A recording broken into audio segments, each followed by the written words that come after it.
His hand shook. Was it possible? Was this not a trap laid for him by his infernal enemy? He tore open the envelope. It was indeed a letter from his father, written by his father himself. The handwriting presented all the peculiarities, all the oddities of the hand which he knew so well. He read, "Will these lines ever reach you, my dear son? I dare not believe it. During the whole night of my abduction we travelled by motor car, then in the morning by carriage. I could see nothing. My eyes were bandaged. The castle in which I am confined should be somewhere in the Midlands, to judge by its construction and the vegetation in the park. The room which I occupy is on the second floor. It is a room with 2 windows, one of which is almost blocked by a scream of climbing glycines. In the afternoon I am allowed to walk about the park at certain hours, but I am kept under unrelaxing observation. I am writing this letter on the mere chance of its reaching you, and fastening it to a stone.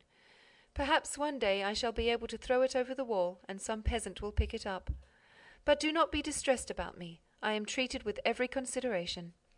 Your old father, who is very fond of you, and very sad to think of the trouble he is giving you. Beautrelet." Isidore at once looked at the postmarks. They read, Cuzion, Indre. The Indre! The department of which he had been stubbornly searching for weeks! He consulted a little pocket guide which he always carried. Cuzion, in the canton of Éguzon, he had been there too. For prudence's sake, he discarded his personality as an Englishman, which was becoming too well known in the district, disguised himself as a workman, and made for Cuzion. It was an unimportant village. He would easily discover the sender of the letter. For that matter, chance served him without delay. "A letter posted on Wednesday last?" exclaimed the mayor, a respectable tradesman in whom he confided, and who placed himself at his disposal. "Listen, I think I can give you a valuable clue. On Saturday morning, Gaffer Charel, an old knife-grinder who visits all the fairs in the department, met me at the end of the village and asked, 'Monsieur le Maire, does a letter without a stamp on it go all the same?' 'Of course,' I said. 'And does it get there?' 'Certainly, only there's double postage to pay on it, that's all the difference.' 'And where does he live?'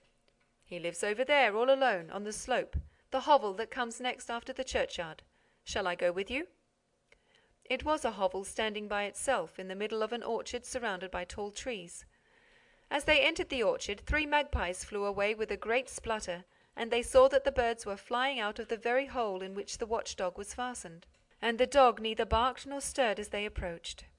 Beautrelet went up in great surprise. The brute was lying on its side, with stiff paws, dead. They ran quickly to the cottage. The door stood open. They entered. At the back of a low, damp room, on a wretched straw mattress flung on the floor itself, lay a man fully dressed. "Gaffer Charel!" cried the mayor. "Is he dead too?" The old man's hands were cold, his face terribly pale, but his heart was still beating, with a faint, slow throb, and he seemed not to be wounded in any way. They tried to resuscitate him, and as they failed in their efforts, Beautrelet went to fetch a doctor. The doctor succeeded no better than they had done. The old man did not seem to be suffering. He looked as if he were just asleep, but with an artificial slumber, as though he had been put to sleep by hypnotism or with the aid of a narcotic. In the middle of the night that followed, however, Isidore, who was watching by his side, observed that the breathing became stronger, and that his whole being appeared to be throwing off the invisible bonds that paralyzed it.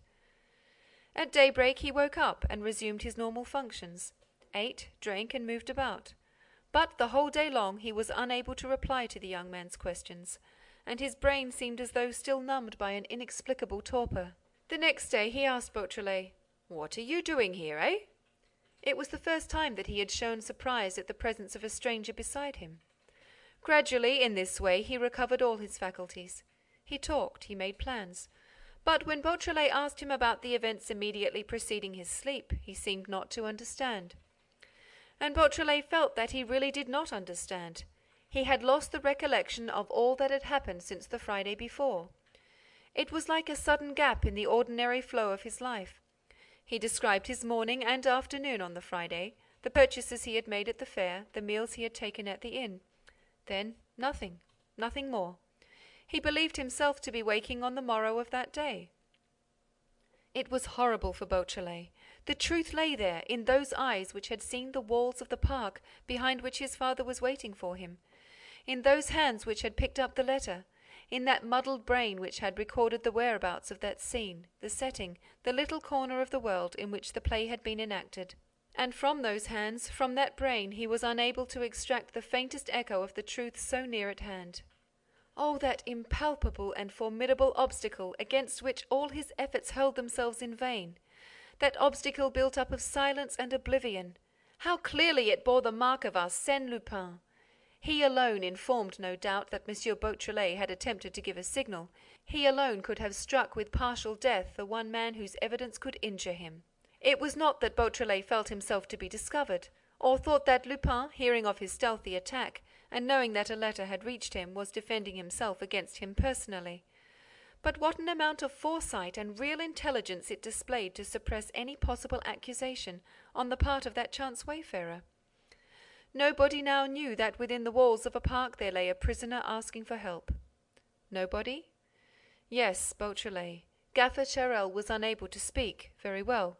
But at least one could find out which fair the old man had visited, and which was the logical road that he had taken to return by. And along this road perhaps it would at last be possible to find. Isidore, as it was, had been careful not to visit Gaffer Charel's hovel, except with the greatest precautions, and in such a way as not to give an alarm.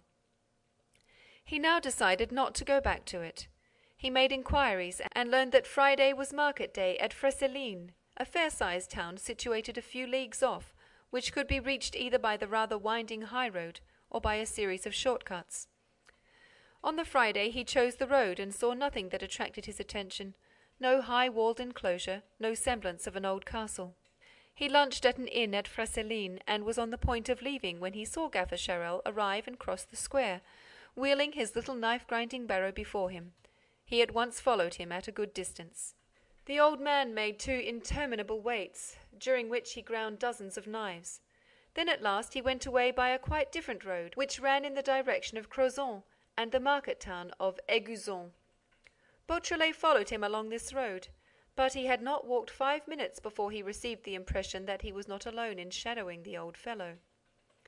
A man was walking along between them, stopping at the same time as Charel and starting off again when he did, without, for that matter, taking any great precautions against being seen.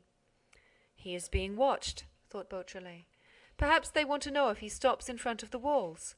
His heart beat violently. The event was at hand. The 3 of them, one behind the other, climbed up and down the steep slopes of the country and arrived at Crozon, famed for the colossal ruins of its castle. There Charel made a halt of an hour's duration. Next he went down to the riverside and crossed the bridge. But then a thing happened that took Beautrelet by surprise. The other man did not cross the river. He watched the old fellow move away, and, when he had lost sight of him, turned down a path that took him right across the fields. Beautrelet hesitated for a few seconds as to what course to take, and then quietly decided. He set off in pursuit of the man. He has made sure, he thought, that Gaffer Charel has gone straight ahead. That is all he wanted to know, and so he is going. Where? To the castle? He was within touch of the goal. He felt it by a sort of agonizing gladness that uplifted his whole being. The man plunged into a dark wood overhanging the river, and then appeared once more in the full light, where the path met the horizon. When Beautrelet, in his turn, emerged from the wood, he was greatly surprised no longer to see the man. He was seeking him with his eyes when suddenly he gave a stifled cry, and with a backward spring made for the line of trees which he had just left. On his right he had seen a rampart of high walls, flanked at regular distances by massive buttresses. It was there! It was there! Those walls held his father captive. He had found the secret place where Lupin confined his victim. He dared not quit the shelter which the thick foliage of the wood afforded him. Slowly, almost on all fours, he bore to the right, and in this way reached the top of a hillock that rose to the level of the neighbouring trees. The walls were taller still. Nevertheless, he perceived the roof of the castle which they surrounded, an old Louis XIII roof, surmounted by very slender bell turrets arranged corbel-wise around a higher steeple which ran to a point. Beautrelet did no more that day. He felt the need to reflect and to prepare his plan of attack without leaving anything to chance. He held Lupin safe, and it was for Beautrelet now to select the hour and the manner of the combat.